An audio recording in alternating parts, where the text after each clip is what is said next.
Hi everyone, thank you very much for stopping by and returning to the old world. Today a special video to respond to a question asked by one of my subscribers. So thank you Timothy Hardney 4495 for the question on Frenzy.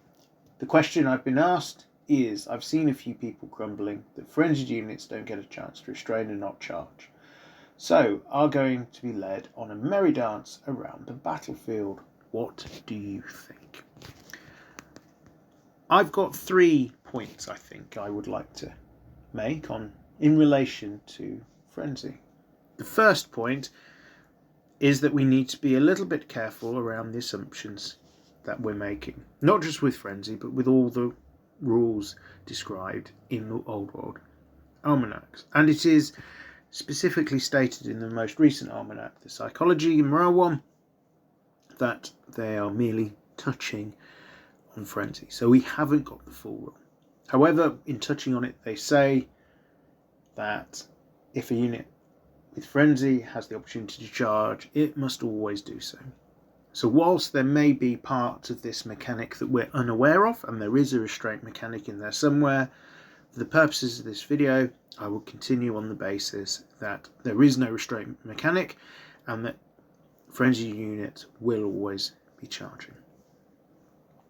The second thing for me to say is, if a unit always has to charge if it has Frenzy, I think actually this is quite an interesting development, particularly when you're around elite units. By elite units I mean the high-end items with good leadership. Chaos Warriors, Witch Elves, things like that. Now Frenzy has pretty tasty advantages. +1 attack being really useful. Downside, okay, not being able to flee. But that extra attack can mean that units can put out some fairly significant pain, particularly if their equipment is leaning into masses of attacks or is able to get them a lot of high strength attacks, particularly if they've also got good armor penetration, or armor bane as it appears to be called in Warhammer Old World. Now historically, if a unit's got good leadership and is a main battle line unit, by that I mean it's in the centre of your army, the general's probably nearby, the battle standard's probably nearby, you're testing to restrain on a 9, maybe a 10, with a reroll made available by the battle standard bearer. Overall that means actually you can probably pick and choose your charges, and it's going to be very rare that a frenzied unit's going to be out of control. And the whole point that I can see of Frenzy really is the unit is out of control. Leadership's not really a thing. They are so pumped up that the unit's just going to go charging forward into melee and get stuck in as quickly as possible. So if you can't mitigate the downside just with the rules, it means you're going to have to think a little bit more carefully around deployment, etc., which has always been a big thing with Warhammer, more so I think with this edition, possibly looking at how the rules seem to be developing. My third point is that the use of Frenzy in this way means, I think, a change in the way that frenzied units are looked at on the battlefield. They're no longer necessarily the big blocks chucking out tons of attacks and smashing people up. If you want to go down that way, fine. And I think what this basically means is they're not a frontline unit anymore, but they need to have effective screening, because if they can't launch a legal charge, then they don't need to go surging forward. So the use of lighter troops like cavalry, light infantry, to effectively screen the frenzied troops until the time is right, getting out of the way to then allow a charge the next turn, is going to be quite important. The other way I can see frenzied units being used is still keeping that frontline role, but not being a big block of elite infantry, elite cavalry, whatever it may be, but actually being used as throwaway disposable units to go in, bash some units up, maybe to clear screens, and then allow your main units, the main battle line units, to advance into combat and take the battle to a weakened opponent.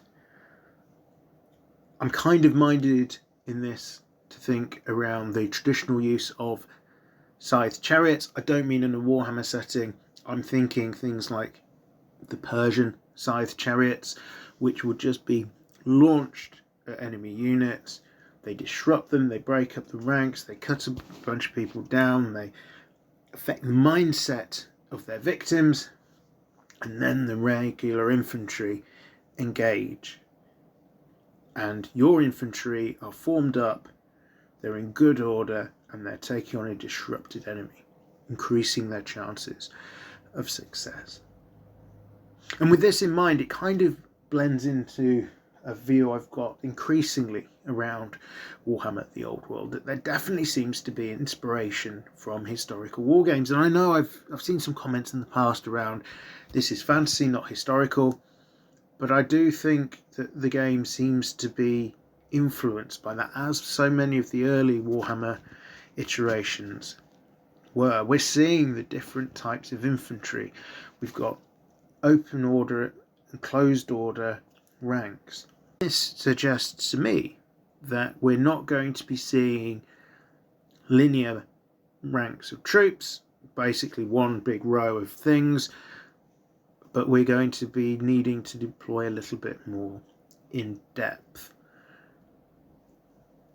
This will be quite interesting if it's the case when we start looking at the size of the battlefield, and I know that's a whole different discussion. I might do a video on that, not sure yet, but how to get that deployment in depth on a 6x4 or smaller table, particularly with the larger footprints of units.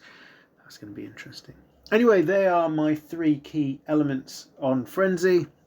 1, we've not seen the rule in its entirety yet, so we don't know for sure how it's going to operate.